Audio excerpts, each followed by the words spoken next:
ಓಂ ಶಾಂತಿ. ಇಂದಿನ ಮುರಳಿ ದಿನಾಂಕ 28 ಏಪ್ರಿಲ್ 2026. मुरली महावाक्य मीठे बच्चे, बाप समान लवली बनने के लिए अपने को आत्मा बिंदु समझ बिंदु बाबा को याद करो.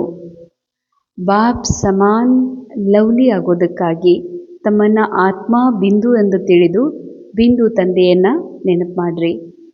ಬಹಳ ಸೂಕ್ಷ್ಮವಾಗಿರುವಂತಹ ಅತಿ ಗುಹ್ಯ ಮಹಾವಾಕ್ಯ. ಆದರೆ ನಾರ್ಮಲ್ ಆಗಿ ತಿಳ್ಕೊಂಡ್ರ ಇಲ್ಲ ದೇಹಭಾನದಲ್ಲಿ ಇದನ್ನು ವಿಚಾರ ಮಾಡಿದರೆ ಇದು ಬಹಳ ಸರಳ ಅನ್ನಿಸ್ತದ.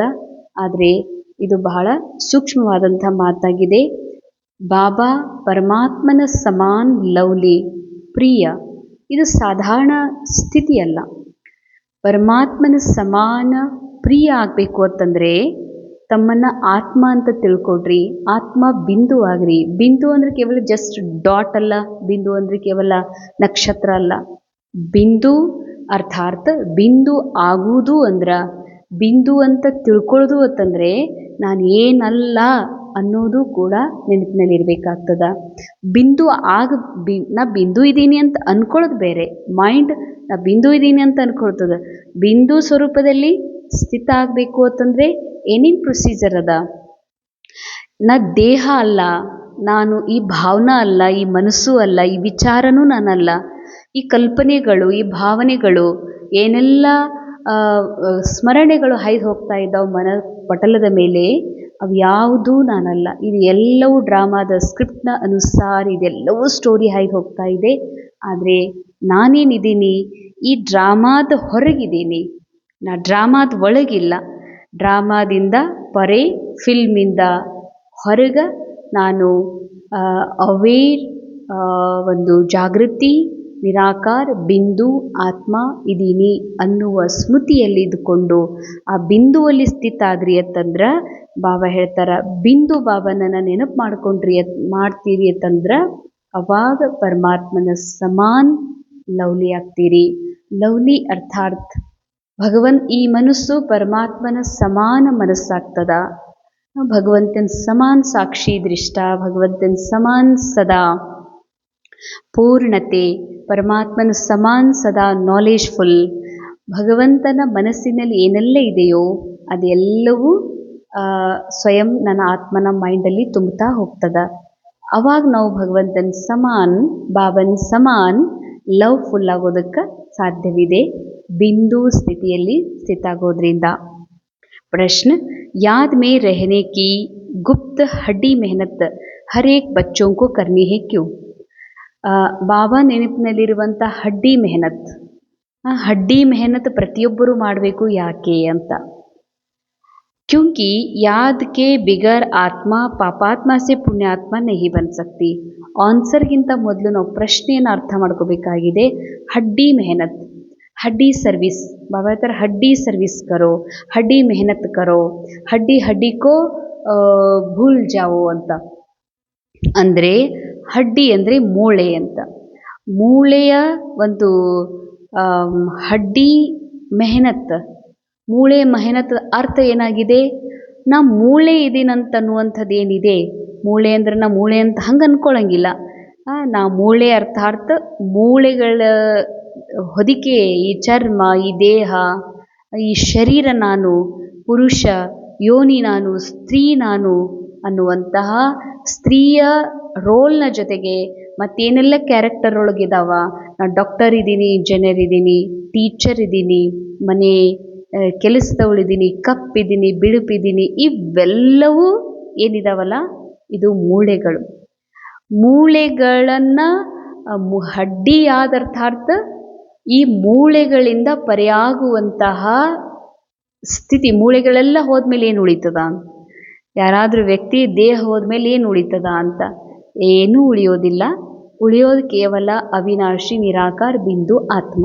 ಇದರ ಅರ್ಥ ಇದಾಗಿದೆ. ಹಡ್ಡಿ ಯಾದ್ ಅರ್ಥಾರ್ಥ ಹಡ್ಡಿಗಳು ಹೋದ್ಮೇಲೆ, ಶರೀರ ಹೋದ್ಮೇಲೆ ಶರೀರದ ನೆನಪುಗಳು ಹೋಗ್ತದ, ಶರೀರದ ಸ್ಮೃತಿ, ಶರೀರದ ಸಂಸ್ಕಾರಗಳು, ಶರೀರದ ರೋಲ್ನ ಏನೆಲ್ಲ ಅನುಭವಗಳದ ಇವೆಲ್ಲ ಸಮಾಪ್ತಾಗಿ ಹೋಗ್ತದ. ಬಸ್ ಬಾಕಿ ಟ್ರಾನ್ಸ್ಪರೆಂಟ್ ಮೀ, ಪ್ಯೂರ್ ಸೋಲ್ ಮಾತ್ರ ಉಳಿತದ. ಅದಕ್ಕೆ ಬಾಬಾ ಅಂತಾರ ಅಂಥ ಹಡ್ಡಿ ನೆನಪು ಮಾಡೋದ್ರಿಂದ ಏನಾಗ್ತದ ಅಂತ. ಯಾಕೆ ನೆನಪು ಮಾಡಬೇಕು, ಇಷ್ಟು ನೆನಪು ಯಾಕೆ ಮಾಡಬೇಕು, ಇಷ್ಟು ನೆನಪು ಯಾಕೆ ಮಾಡಬೇಕು ಅಂದರೆ ಬಾಬಾ ನೆನಪು ಆ ಹಡ್ಡಿ ಮೆಹನತ್ತಿಂದನೇ ಸ್ಥಿರವಾಗಿ ಉಳಿಲಿಕ್ಕೆ ಸಾಧ್ಯ ಇದೆ. ಬಾಬಾನ ನೆನಪಿನಿಂದ ನೀವು ಪಾಪಾತ್ಮರಿಂದ ಪುಣ್ಯಾತ್ಮರಾಗ್ತೀರಿ. ಪಾಪಾತ್ಮ ಅಂದರೆ ಮನಸ್ಸು ನಾನು ಪಾಪಿ, ನಾನು ಶ್ರೇಷ್ಠ ಆಗಬೇಕು, ಪಾವನ ಆಗಬೇಕು, ಇನ್ನೂ ಮೇಲಕ್ಕೆ ಹೋಗಬೇಕು ಅಂತ ಅನ್ಕೋತದಂದ್ರೆ ಮೇಲಕ್ಕೆ ಯಾರು ಹೋಗ್ತಾರ? ಯಾರು ಕೆಳಗಿದ್ದೀನೇನೋ ಅಂತ ಫೀಲಿಂಗ್ ಇದೆ. ನಾ ಇನ್ನೂ ಶ್ರೇಷ್ಠ ಆಗ್ಬೇಕಂತ ಯಾರು ಅಂತಾರ? ಯಾರು ಕನಿಷ್ಠದಾರ. ಅಂದಮೇಲೆ ಈ ಮನಸ್ಸಿನಲ್ಲಿ ಇನ್ನೂ ತಕನೂ ಕೂಡ ನಾ ಕಮ್ಮಿದ್ದೀನಿ, ಕಮ್ಜೋರಿದ್ದೀನಿ ಅನ್ನುವಂಥ ಭಾವ ತುಂಬಿದೆ. ಪಾಪ, ನಾನು ಸ್ಥೂಲಿದ್ದೀನಿ, ದಪ್ಪಿದ್ದೀನಿ, ಎತ್ತರಿದ್ದೀನಿ. ಅದಕ್ಕಾಗಿ ಬಾಬಾ ಅಂತಾರ ಪಾಪಾತ್ಮರಿಂದ ಪುಣ್ಯಾತ್ಮ ಆಗಬೇಕು ಅಂತಂದರೆ ಬಾಬನ ನೆನಪು ಅದು ಹಡ್ಡಿ ನೆನಪತ್ತು ಹೇಳ್ತಾರೆ ಬಾಬಾ. ಅಷ್ಟು ಈ ದೇಹಾತೀತವಾದಂತಹ ಅಶರೀರಿ ಸ್ಥಿತಿಯಲ್ಲಿ ಸ್ಥಿತ ಆದಂತಹ ಬಾಬನ ನೆನಪು ಜರೂರಿ ಇದೆ. ಜಬ್ ಗುಪ್ತ ಯಾದ್ ಮೇ ರಹೆ ದೇಹಿ ಅಭಿಮಾನಿ ಬನೆ ತಬ್ ವಿಕರ್ಮ ವಿನಾಶೋ. ಯಾವಾಗ ಗುಪ್ತ ನೆನಪಿನೊಳಗಿರ್ತೀರಿ ಅಂದರೆ ನೋಡಲಿಕ್ಕೆ ನಾವು ಹೊರಗಡೆಯಿಂದ ರೋಲ್ ಒಳಗೆ ಎಂಜಾಯ್ ಮಾಡ್ತಾ ಇರ್ಬೋದು, ರೋಲ್ ಒಳಗೆ ಭೋಜನ ಸ್ವೀಕಾರ ಮಾಡ್ತಿರ್ಬೋದು, ರೋಲ್ ಒಳಗೆ ಭಾಷಣ ಮಾಡ್ಬೋದು, ಇನ್ನೊಬ್ಬರ ಜೊತೆಗೆ ಮಾತಾಡ್ಬೋದು. ಆದರೆ ಬಾಬನ ನೆನಪು ತೋರಿಸ್ಬೇಕಂತೇನಿಲ್ಲ. ಏನೆಲ್ಲ ಬಾಹ್ಯ ರೋಲ್ ಏನೇ ಮಾಡ್ತಾ ಇರಲಿ, ನೆನಪು ಯಾವತ್ತಿಗೂ ಕೂಡ ನಿರಂತರ ಬಾಬನ ನೆನಪಿನಲ್ಲಿ ಇರಲಿಕ್ಕೆ ಸಾಧ್ಯ ಇದೆ. ಈ ರೀತಿ ಬಾಬಾ ಹೇಳ್ತಾರ, ನಿರಂತರ ಬಾಬಾ ನೆನಪಿನಲ್ಲಿ ಇದ್ದಾಗ ಮಾತ್ರ ನಿಮ್ಮೆಲ್ಲ ವಿಕರ್ಮಗಳು ವಿನಾಶ ಆಗ್ತವ. ಧರ್ಮರಾಜ್ ಕಿ ಸಜಾओं से बचने का साधन भी याद है. ಧರ್ಮರಾಜನ ದಂಡದಿಂದ ಉಳಿಬೇಕು ಅಂದರೆ ನೆನಪೇ ಸಾಧನ. ಧರ್ಮರಾಜನ ದಂಡ ಅಂದ್ರೆ ಏನು? ಧರ್ಮರಾಜನ ದಂಡನ ಭವಿಷ್ಯದಲ್ಲಿಲ್ಲ, ಇದೇ ಸಮಯದಲ್ಲಿ, ಇದೇ ಕ್ಷಣದೊಳಗೆ.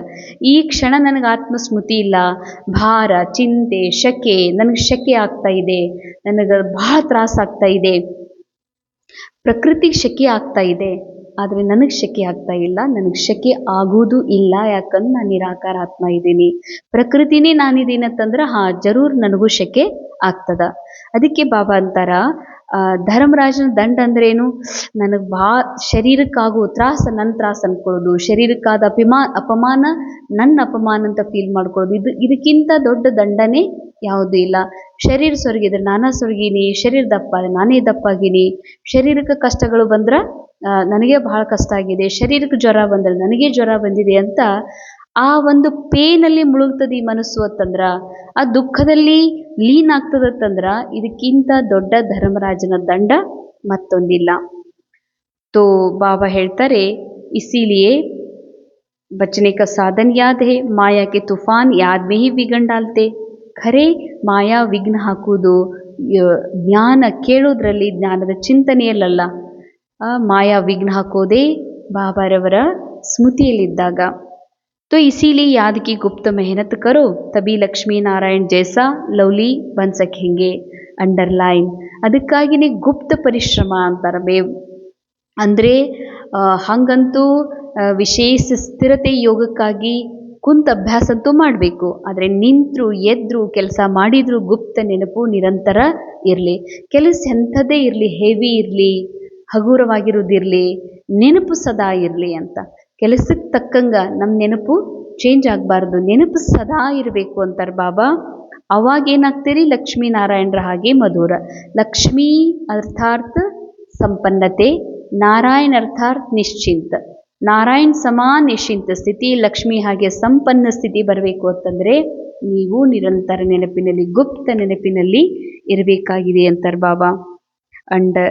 धारणेಗಾಗಿ मुख्य सार धर्मराज की सजाओं से बचने के लिए याद की गुप्त मेहनत करनी है. ಧರ್ಮರಾಜನ ದಂಡಗಳಿಂದ ಉಳಿಬೇಕು ಅಂತಂದರೆ, ಅಂದರೆ ನಾನಾಗಿರುವ, ನಾನು ಬಿಂದು ಆಗಿರುವ, ನಾನು ಸಂಪನ್ನ ಆಗಿರುವ, ಸಂಪೂರ್ಣ ಆಗಿರುವ ಸತ್ಯ ಮರಿತೀನಿ ಮತ್ತು ಸಂಪೂರ್ಣತೆ ಅನುಭವ ಮಾಡ್ತೀನಿ, ಕೊರತೆ ಅನುಭವ ಮಾಡ್ತೀನಿ ಅಂತಂದರೆ ಇದು ಬಹಳ ದೊಡ್ಡ ದಂಡ.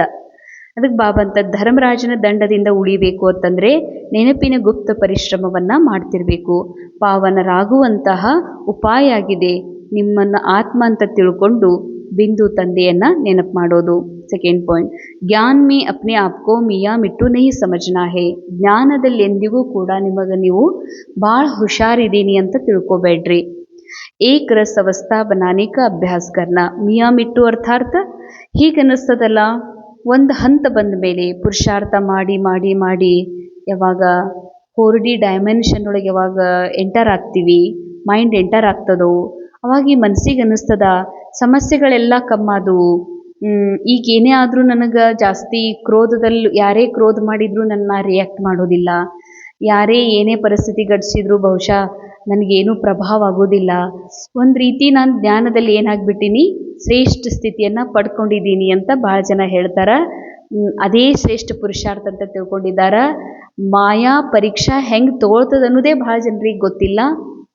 ಅದಕ್ಕೆ ಬಾಬಾ ಹೇಳ್ತಾರ, ನನ್ನನ್ನೇ ಭಾಳ ಶಾಣೆ, ನಾನು ಉನ್ನತ ಸ್ಥಿತಿ ಮುಟ್ಬಿಟ್ಟೀನಿ, ನಾನು ಗುರಿ ತಲುಪೀನಿ ಅಂತ ಎಂದಿಗೂ ಅನ್ಕೋಬೇಡ್ರಂತಾರೆ ಬಾಬಾ. ಏಕರಸ್ ಅವಸ್ಥಾ ಮಾಡಿಕೊಳ್ಳುವ ಅಭ್ಯಾಸ ಮಾಡ್ರಿ. ಏಕರಸ್ ಅವಸ್ಥಾ ಅರ್ಥಾರ್ಥ ನಾನು ಇರುವುದೇ ಏಕರಸ್ ಇದ್ದೀನಿ, ನಾ ಸ್ಥಿರ ಇದ್ದೀನಿ ಅನ್ನೋದು.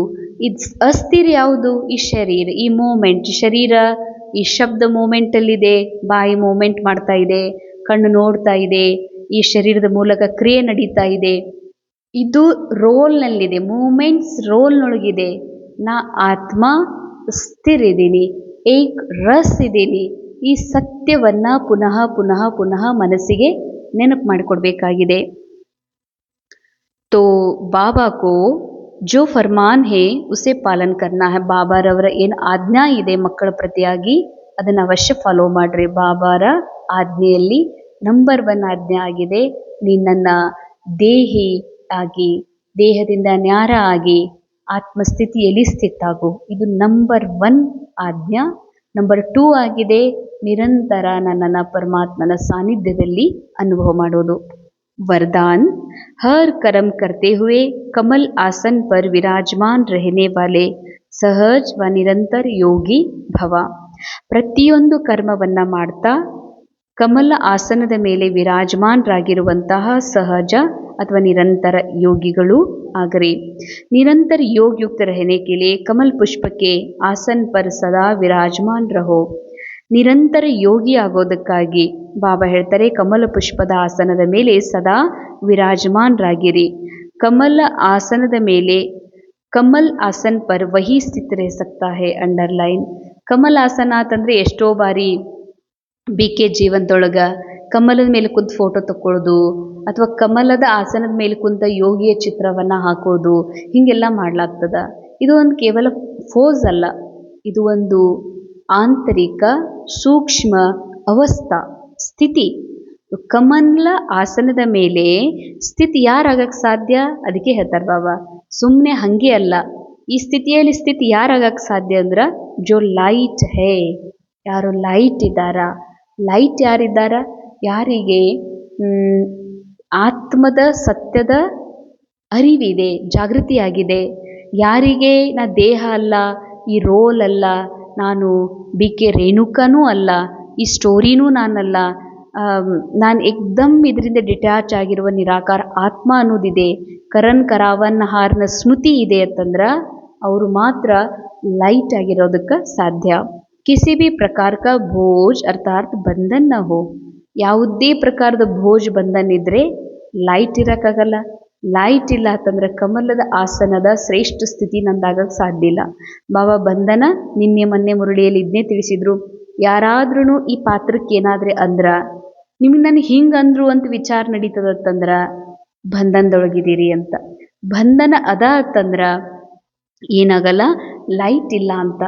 ಲೈಟ್ ಇಲ್ಲ ಅಂತಂದರೆ ನೀವು ಏಕರಸ ಮತ್ತು ಸ್ಥಿರ ಅವಸ್ಥೆ, ಕಮಲ್ ಆಸನ್ ಅವಸ್ಥೆಯನ್ನು ಪ್ರಾಪ್ತ ಮಾಡ್ಕೊಳ್ಳಿಕ್ಕೆ ಸಾಧ್ಯವಿಲ್ಲ.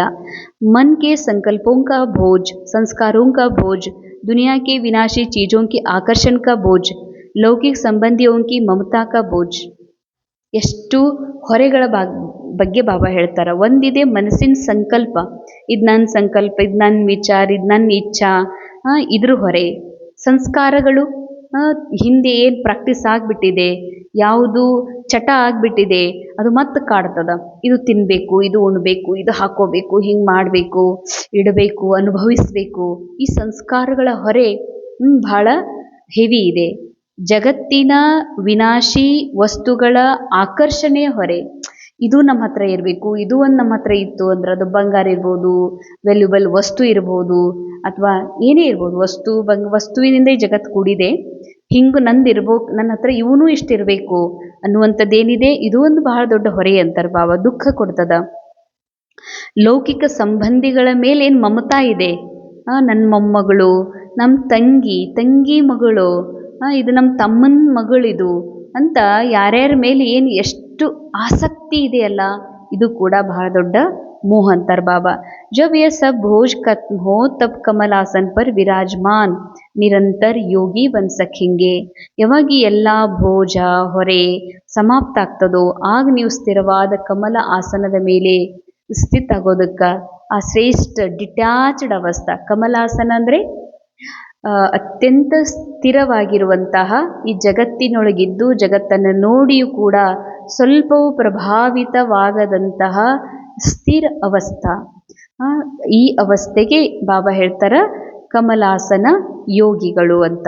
स्लोगन सहनशीलता का गुण धारण कर लो तो असत्यता का सहारा नहीं लेना पड़ेगा। ಸಹನಶೀಲತೆ ಗುಣ ಅರ್ಥಾತ್ ಸಾಕ್ಷೀಪನದ ಭಾವ. ಸಹನಶೀಲತೆ ಗುಣ ಅಂದರೆ ಇಲ್ಲಿರೋದೆಲ್ಲವೂ ಅಸತ್ಯ, ಸತ್ಯ ಅಲ್ಲ. ಈ ತಿಳುವಳಿಕೆ ಒಂದು ವೇಳೆ ನಿಮ್ಮಲ್ಲಿ ಬತ್ತು ಅಂದರೆ ಅಸತ್ಯದ ಆಶ್ರಯ ತಗೊಳ್ಳುವಂಥ ಜರುರತ್ತೇ ಇಲ್ಲ. ಅಸತ್ಯದ ಆಧಾರದ ಮೇಲೆ ಬದುಕ್ತಾ ಇದ್ದೀವಲ್ಲ, ಶರೀರ ಸಂಪತ್ತು, ಸಂಬಂಧಿಗಳು, ಅವ್ರದ್ದು ಯಾಕೆ ಆಶ್ರಯ ತಗೋತಾ ಇದ್ದೀವತ್ತಂದ್ರೆ ನಾವು ಇನ್ನೂ ಏನು ತಿಳ್ಕೊಂಡೀವಿ, ನನಗೆ ತಡ್ಕೊಳಕ್ಕಾಗಲ್ಲ, ಅನ್ನಿಸ್ಕೊಳಕ್ಕಾಗಲ್ಲ, ಯಾಕಂದ್ರೆ ನಾನು ರೋಲ್ ಇದ್ದೀನಿ, ಮೈಂಡ್ ಹಂಗೆ ಅನುಭವ ಮಾಡ್ತದ. ಅದಕ್ಕೆ ಅಸತ್ಯದ ಆಶ್ರಯನ ತಗೋಬೇಕಾಗ್ತದ. ಅವ್ಯಕ್ತಿ ಶಾರೆ ಮಹಾನ್ ರಾಗು ಸಲುವಾಗಿ ಮಧುರತೆ ನಮ್ರತೆ ಗುಣ ಧಾರಣೆ ಮಾಡಿಕೊಡ್ರಿ। ಜಿಸ್ಕೆ ಸಂಸ್ಕಾರ ಸರಲ್ ಮಧುರ್ ಹೋತೆ ಹೇ ತೋ ಸಂಸ್ಕಾರ ಸ್ವರೂಪ ಮೇ ಆತೆ ಹೇ। ಯಾರ ಸಂಸ್ಕಾರ ಸರಳ ಇರ್ತಾವ, ಮಧುರ ಇರ್ತದ, ಆ ಸಂಸ್ಕಾರ ಅವರ ಸ್ವರೂಪದಲ್ಲೂ ಕೂಡ ಬಂದ್ಬಿಡ್ತದೆ। ಜಬ್ ಸಂಸ್ಕಾರ ಬಾಪ್ ದಾದಾ ಕೆ ಸಮಾನ್ ಬನ್ ಜಾಯೆಂಗೆ ತೋ ಬಾಪ್ ದಾದಾ ಕೆ ಸ್ವರೂಪ್ ಸಭಿ ಕೋ ದೇಖ್ನೆ ಮೇ ಆಯೆಂಗೆ। ಯಾವಾಗ ಸಂಸ್ಕಾರ ಬಾಪ್ ದಾದಾರ ಸಮಾನ್, ನಮ್ಮೆಲ್ಲ ಸಂಸ್ಕಾರಗಳು ಬಾಬನ ಸಮಾನ್ ನಮ್ಮ ಸ್ವರೂಪದಲ್ಲಿ ಯಾವಾಗ ಕಾಣಿಸ್ತವೋ ಆಗ ಬಾಬಾ ನಿಮ್ಮ ಸ್ವರೂಪದಲ್ಲಿ ಕಾಣಲಿಕ್ಕೆ ಶುರು ಮಾಡ್ತಾರೆ। ಜೈಸೆ ಬಾಪ್ ದಾದಾ ವೈಸೆ ಹುಬಹು ವಹಿ ಗುಣ ವಹಿ ಕರ್ತವ್ಯ। ಹೇಗೆ ಬಾಬಾ ದಾದಾ ಇದ್ದಾರೋ ಅದೇ ಗುಣ, ಅದೇ ಕರ್ತವ್ಯ, ಅದೇ ಮಾತು, ಅದೇ ಸಂಕಲ್ಪ ಅನ್ಯರಿಗೂ ಅನುಭವ ಆಗಲಿಕ್ಕೆ ಶುರುವಾಗ್ತದೆ। ಸಭಿ ಕಿ ಮುಖ ಸೆ ನಿಕ್ಲೇಗಾ ಯತೋ ವಹಿ ಲಗ್ತೆ। ಎಲ್ಲರ ಬಾಯಿಂದ ಅನಿಸ್ತದ ಇವ್ರು ಔರಂಗ ಅದಾರಲ್ಲ, ಈ ಕೆಲವರು ಮಮ್ಮ ಅಂತಾರ, ಶಾರೀರಿಕ ಒಂದು ಮೈಕಟ್ಟುಳ್ಳವ್ರು ಅದಾರ, ಕೆಲವರು ಬ್ರಹ್ಮಬಾಬಾ ಅಂತಾರ ಅದಾರ, ಕೆಲವರು ದಾದಿ ಪ್ರಕಾಶ್ ಮಣಿಜಿ ಹಾಗೆ ಅದಾರ, ಕೆಲವರು ಜಾನಕಿ ದಾದಿಜಿಯವರ ಹಾಗಿದಾರ। ಸೇಮ್ ನೀವು ದಾದಿ ಹೆಂಗಿದ್ದೀರಿ ಅಂದ್ರೆ ಇದರ ಅರ್ಥ ಲಕ್ಷಣಗಳ ಬಗ್ಗೆ ಅಲ್ಲ, ಸಂಸ್ಕಾರದ ವಿಷಯ ಅಲ್ಲ, ನೋಡಲಿಕ್ಕೆ ಅವ್ರ ಥರ ಅನ್ನಿಸ್ತೀರಿ। ಆದರೆ ಕೆಲವರಂತ ಜಯಂತಿ ದೀದಿ ಹೆಂಗಿದ್ದೀರಿ, ಶಿವಾನಿ ದೀದಿ ಹೆಂಗಿದ್ದೀರಿ। ಬಾಕಿ ಬಾಬಾ ಹೇಳ್ತಾರೆ ಬಾಪ್ ದಾದಾರಂಗ ಆಗೋದು ಅಂದರೆ ಬಾಪ್ ದಾದಾರವರೊಳಗಿನ ಚಲನೆ, ಸಂಸ್ಕಾರ, ಮಾತು, ವ್ಯವಹಾರ, ದಿವ್ಯ ದೃಷ್ಟಿ ಇವೆಲ್ಲವೂ ಯಾವಾಗ ನಿಮ್ಮ ಸಂಸ್ಕಾರದಲ್ಲಿ ಸ್ಪಷ್ಟ ಕಾಣಿಸ್ತಾವೋ ಅವಾಗ ಜನರಿಗೆ ಅನುಭವ ಆಗ್ತದ, ಇವರು ಅವರೇ ಸೇಮ್ ಭಗವಂತನ ಸ್ವರೂಪದಾರಲ್ಲ ಅಂತ ಫೀಲ್ ಆಗ್ತದೆ। ಓಂ ಶಾಂತಿ। ಇಂದಿನ ಮುರಳಿಯ ಮಹಾವಾಕ್ಯದ ಅನುಭವ ಮಾಡೋಣ। ವರದಾನದ ಅನುಭವ, ನಿರಂತರ ಯೋಗಿ ಭವ। ತಮ್ಮನ್ನು ಸ್ಥಿರವಾದ ಅವಸ್ಥೆಯಲ್ಲಿ ಸ್ಥಿತ ಮಾಡಿಕೊಡ್ರಿ। ಬಾಬನ್ ವರದಾನ ಸ್ಮೃತಿಯಲ್ಲಿ ತನ್ರಿ, ಫೀಲ್ ಮಾಡ್ರಿ, ಪರಮಾತ್ಮನ ವರದಾನಿ ಹಸ್ತ ನನ್ನ ತಲೆ ಮೇಲಿದೆ, ಬಾಪ್ ದಾದಾ ನನಗೆ ವರದಾನ ನೀಡುತ್ತಿದ್ದಾರೆ, ನಿರಂತರ ಯೋಗಿ ಭವ। ನಾನು ನಿರಂತರವಾದ ಯೋಗಿಯಾಗಿದ್ದೇನೆ, ಸದಾ ಕಮಲ ಆಸನದ ಮೇಲೆ ಸ್ಥಿತವಾಗಿರುವಂಥ ಸ್ಥಿತ ಪ್ರಜ್ಞ ಯೋಗಿ ನಾನು। ಅರ್ಥಾತ್ ಸದಾ ಈ ಜಗತ್ತನ್ನು ನೋಡುತ್ತಿದ್ದರು, ಜಗತ್ತಿನ ದೃಶ್ಯಗಳು ಕಣ್ಣಿಗೆ ಕಾಣುತ್ತಿದ್ದರು, ಆ ದೃಶ್ಯಗಳು ಕೇವಲ ಒಂದು ದೃಶ್ಯಗಳು ಮಾತ್ರ. ಅದರೊಳಗೆ ಇದು ಯಾಕೆ ಹೀಗೆ ಹಾಗೆ ಎನ್ನುವ ಸರ್ವ ಪ್ರಶ್ನೆಗಳಿಂದ ಪರೆಯಾಗಿ ಕೆಸರಲ್ಲಿ ಇರುವ ಕಮಲವು ಕೆಸರಿನ ಒಂದು ಹನಿಯಿಂದಲೂ ಕೂಡ ಪರೆ ಡಿಟ್ಯಾಚ್ ಆಗಿರುವುದು, ಹಾಗೆ ನನ್ನ ಸ್ಥಿತಿಯೂ ಸಹ ಕೆಸರಿನ ಪ್ರಪಂಚದೊಳಗಿದ್ದು ಕೆಸರಿನಿಂದ ಪರೆಯಾದ ಶ್ರೇಷ್ಠ ಏಕರಸ್ ಕಮಲಾಸನ ಸ್ಥಿತಿಯು ನನ್ನದಾಗಿದೆ. ಇಲ್ಲಿವರೆಗೆ ಮಾನವ ಜೀವನದಲ್ಲಿ ನನ್ನನ್ನು ಒಬ್ಬ ಮನುಷ್ಯನೆಂದು ತಿಳಿದು ನನ್ನನ್ನು ಮಾಡುವವನು, ನನ್ನನ್ನು ಪಡೆಯುವವನು, ಏನಾದರೂ ಮಾಡಿ ತೋರಿಸಬೇಕಾದಂಥ ನಾನು ಎಂದು ತಿಳಿದು ಅನೇಕ ಭಾರ, ಅನೇಕ ಚಿಂತೆ, ಅನೇಕ ಹೊರೆಗಳನ್ನು ಹೊತ್ತು ನನ್ನನ್ನು ನಾನು ಭಾರದ ಅನುಭವ ಮಾಡಿಕೊಳ್ಳುತ್ತಿದ್ದೆ, ಪಾಪದ ಅನುಭವ ಮಾಡುತ್ತಿದ್ದೆ. ಸತ್ಯ ಜ್ಞಾನವನ್ನು ಅರಿತ ನಾನು ಈ ಪಾತ್ರ ಏನೆಲ್ಲ ಮಾಡುತ್ತಿದೆಯೋ ಅದೆಲ್ಲದರಿಂದ ಡಿಟ್ಯಾಚ್ ನಿರಾಕಾರ ಅವಸ್ಥೆಯಲ್ಲಿ ಸ್ಥಿತ ಆಗಿ ಈ ವಿಶ್ವ ನಾಟಕವನ್ನು ನೋಡುತ್ತಿರುವೆ. ಹೀಗಾಗಿ ನನ್ನದು ನಿರಂತರ ಕಮಲ ಆಸನಧಾರಿ ನಿರಾಕಾರಿ ಬಾಪ್ ಸಮಾನ್ ಸ್ಥಿತಿಯು ನನ್ನದಾಗಿದೆ. ಓಂ ಶಾಂತಿ.